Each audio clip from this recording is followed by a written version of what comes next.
A French missionary once wrote of the Haudenosaunee, "No poorhouses are needed among them. Their kindness, their humanity, and courtesy not only makes them liberal with what they have, but causes them to possess hardly anything except in common." In the spring before the Revolutionary War, a message was signed by John Hancock. The American people are united and have taken the advice of the Iroquois. And as the Declaration of Independence was being drafted, the Haudenosaunee chiefs were invited to the Continental Congress. They were addressed as brothers. The colonists wished their friendship would continue as long as the sun shall shine and the waters run. They hoped to be as one people and have but one heart. And then the colonists asked for their support in a war against their king. The 6 nations of the Haudenosaunee were divided for the first time in 1,000 years. To keep the peace, the British king had barred further European settlements west, to which George Washington had secretly written, "I can never look upon that proclamation in any other light than as a temporary expedient to quiet the minds of the Indians." So the Mohawk, the Seneca, the Onondaga, and the Cayuga, they remained loyal to Britain.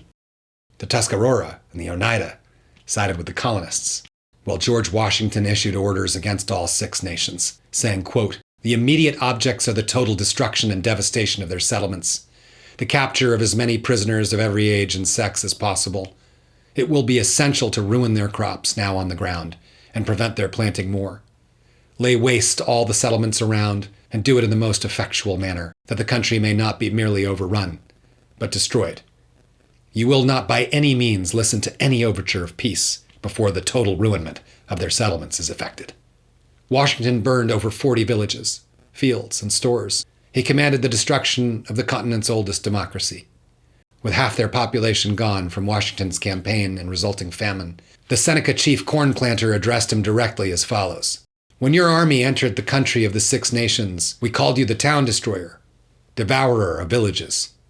And to this day, when that name is heard, our women look behind them and turn pale, and our children cling close to the necks of their mothers." Within 13 years, the Haudenosaunee had been deprived of nearly all their land, forced north onto a few small reserves.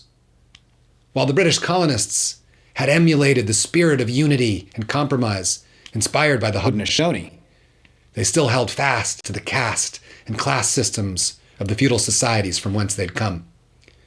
To this day, many still use the name Conotocarious, devourer of villages, for the first president of the United States.